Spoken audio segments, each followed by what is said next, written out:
Hi తఫేత్, ఆయన ఎంతవరకు వచ్చింది?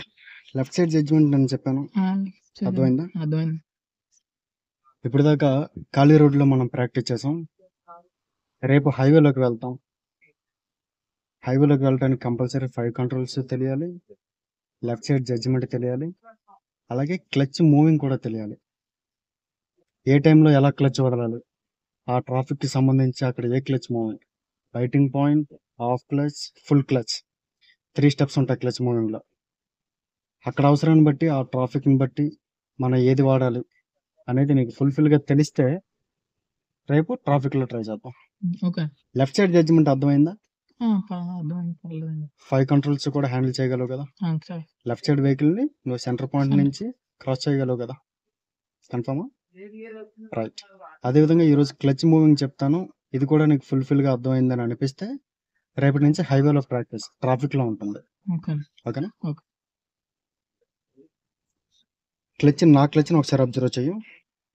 క్లచ్లో 3 స్టెప్స్ ఉంటాయి: biting point, half clutch, full clutch. ఎప్పటిదాకా నీకు అయింది ఫుల్ క్లచ్ వదిలేసి యాక్సిలరేటర్ రమ్మని చెప్పాను, అంతేనా? ఇప్పుడు బైటింగ్ పాయింట్ అంటే ఏంటంటే రెడీ టు మూవ్. బండి ఎక్కడైతే మూవింగ్ స్టార్ట్ అయిందో లైట్గా వదులుతాం అన్నమాట. బండి ఎక్కడైతే మూవింగ్ స్టార్ట్ అయిందో దాన్ని అక్కడ లాక్ చేయగలగాలి. అంటే అంతకు మించి ఇంకా కిందకి తొక్కేయకూడదు, పైకి వదలకూడదు. అలా కరెక్ట్గా లాక్ చేయగలిగితే బైటింగ్ పాయింట్ చాలా స్లోగా వెళ్తుంది. ఎంత స్లో అంటే నడిచెళ్ళేవాడు మనకన్నా స్పీడ్గా వెళ్ళిపోతాడు, అంత స్లోగా వెళ్ళాల్సి వస్తుంది. నీకు ట్రాఫిక్లలో వెహికల్ వెనకాల వెహికల్స్ ఫాలో అవ్వాల్సి వస్తుంది సిగ్నల్స్లో. అలాంటి టైంలో నీకు ఈ బైటింగ్ పాయింట్ ఉపయోగపడుతుంది.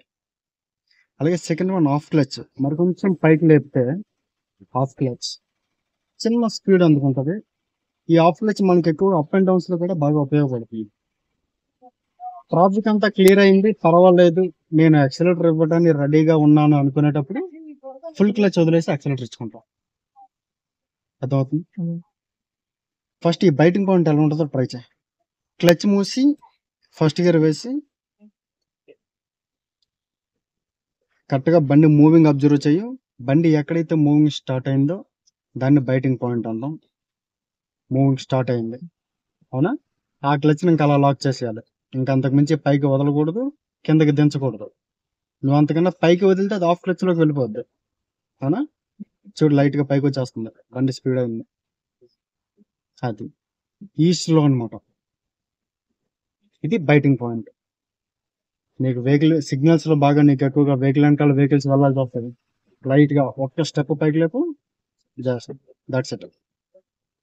లేదు రోడ్డు క్రాస్ చేసేటప్పుడు కానీ ఈ వెహికల్ మధ్యలో నుంచి వెహికల్ వెళ్ళాల్సి వస్తుంది. అటు డివైడర్ ఇటు వెహికల్ ఉంటే కరెక్ట్గా మనం సెంటర్లో వెళ్ళాల్సి వస్తుంది. అలాంటి టైంలో అలా రెడీ తీసుకో, slowly slowly cutting cutting level. అలాంటి టైంలో నీకు ఎక్కువగా కరెక్ట్గా డివైడర్ మధ్యలో నుంచి, లేదా కారు డివైడర్ ఉంటే మధ్యలో నుంచి నువ్వు వెళ్ళాలనుకునేటప్పుడు యాక్సిలరేటర్ నువ్వు ఇవ్వలేవు. యాక్సిలరేటర్ ఇస్తే స్పీడ్ అయిపోద్ది, టైం దొరుకుతుంది నువ్వు దేనికి తగులుతుందా లేదా అని. ఇలాంటి బైటింగ్ పాయింట్లో నీకు టైం దొరుకుతుంది. అటువైపు కానీ ఇటువైపు కానీ దేనికైనా తగులుతుందా లేదా, లేదా మనం కటింగ్ ఎటు పెట్టుకోవాలి అనే టైం దొరుకుతుంది అన్నమాట ఈ బైటింగ్ పాయింట్. చిన్నది, దాన్ని పైకి లేపు, ఆఫ్ క్లచ్కి తీసుకురా, లైట్గా స్పీడ్ పెరుగుతుంది.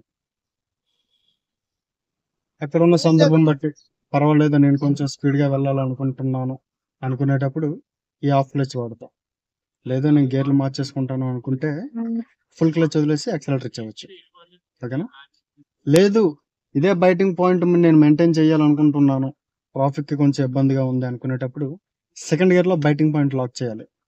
క్లచ్ మూసి సెకండ్ గేర్ వేయి,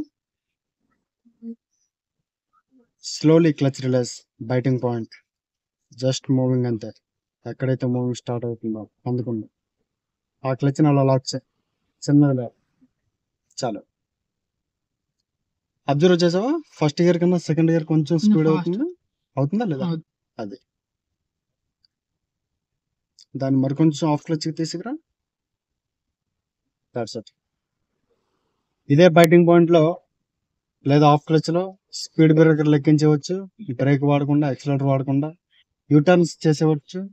అలాగే పార్కింగ్, ఈ సెల్లర్ పార్కింగ్ అటు చేస్తాం చూడు అపార్ట్మెంట్స్ లో, అలాంటప్పుడు నీకు బాగా ఉపయోగపడేవి అనమాట. ఇది క్లచ్ లోని స్టీరింగ్ లోనే ఉంటుంది నీకు డ్రైవింగ్. క్లచ్ ని ఎంత జాగ్రత్తగా హ్యాండిల్ చేయగలుగుతావో, స్టీరింగ్ ఎంత కరెక్ట్ గా అదుపులో పెట్టగలుగుతావో, నీ డ్రైవింగ్ అంత సేఫ్ సైడ్ గా ఉంటుంది, అంత స్మూత్ గా కూడా ఉంటుంది. తెలుస్తుందా ఈ బైటింగ్ పాయింట్ అనేది? యాక్సిలరేటర్ వాడకుండానే మనం వెళ్తున్నాం ఈ స్పీడ్ లో. మినిమం స్పీడ్ అనేది ఉంటుంది 10 నుంచి 15 వరకు ఈ స్పీడ్ ఉంటుంది. స్లోగా కరెక్ట్ గా బైటింగ్ పాయింట్. సెల్ఫ్ ఆగింది, బైటింగ్ పాయింట్ కరెక్ట్ గా లాక్ అవ్వలేదు. ఫస్ట్ గేర్ వేసుకొని మళ్ళీ పెట్టా. స్లోలీ రిలాక్స్,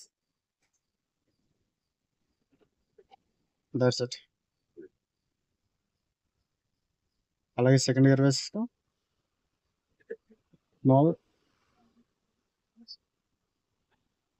రోడ్లు క్రాస్ చేసేటప్పుడు యాక్సిలరేటర్ అనేది వాడకుండా స్పీడ్ ని కరెక్ట్ గా మనం అదుపులో ఉంచగలగాలి అనుకునేటప్పుడు క్లచ్ ని కరెక్ట్ గా హ్యాండిల్ చేయగలిగితే ఎంత ట్రాఫిక్ ఉన్నా, ఎలాంటి జంక్షన్స్ అయినా సరే మీరు చాలా ఈజీగా డ్రైవ్ చేయొచ్చు. హైవేలో కానీ, ట్రాఫిక్ లో కానీ. ఫుల్ఫిల్ గా దీన్ని కరెక్ట్ అర్థమవుతుందా నీకు పాయింట్? మళ్ళీ ఒకసారి అలా బ్రేక్ చేసి ఫస్ట్ గేర్ వేసి మళ్ళీ బైటింగ్ పాయింట్ లో చిన్నది లెఫ్ట్. మనం ఎన్ని పనులు చేస్తున్నా సరే స్టీరింగ్ మాత్రం వదిలేయకూడదు. చిన్నది లెఫ్ట్. తెలుస్తుంది కదా ఈ బైటింగ్ పాయింట్ ఆఫ్ క్లచ్ అనేది.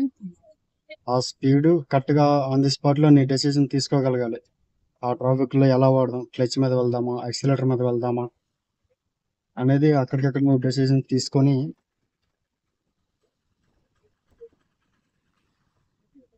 అక్కడికక్కడే నువ్వు డెసిషన్ తీసుకొని దాన్ని నువ్వు అలా ఫాలో చేయగలిగితే నీ ట్రాఫిక్ లో డ్రైవింగ్ చాలా స్మూత్ గా ఉంటుంది. ఇప్పటిదాకా నువ్వు నేర్చుకున్న క్లాసులు అండ్ లెఫ్ట్ జడ్జ్మెంట్ అండ్ ఈ క్లచ్ మూవింగ్ బట్టి రేపు నీ ట్రాఫిక్ డ్రైవింగ్ ఉంటుంది. ఎలా ఉంది ఏంటి అనేది చూసి అప్పుడు ఏం చేయాలో చేస్తా. వీడియో నచ్చితే లైక్ చేయండి, సబ్స్క్రైబ్ చేయండి, కామెంట్ చేయండి.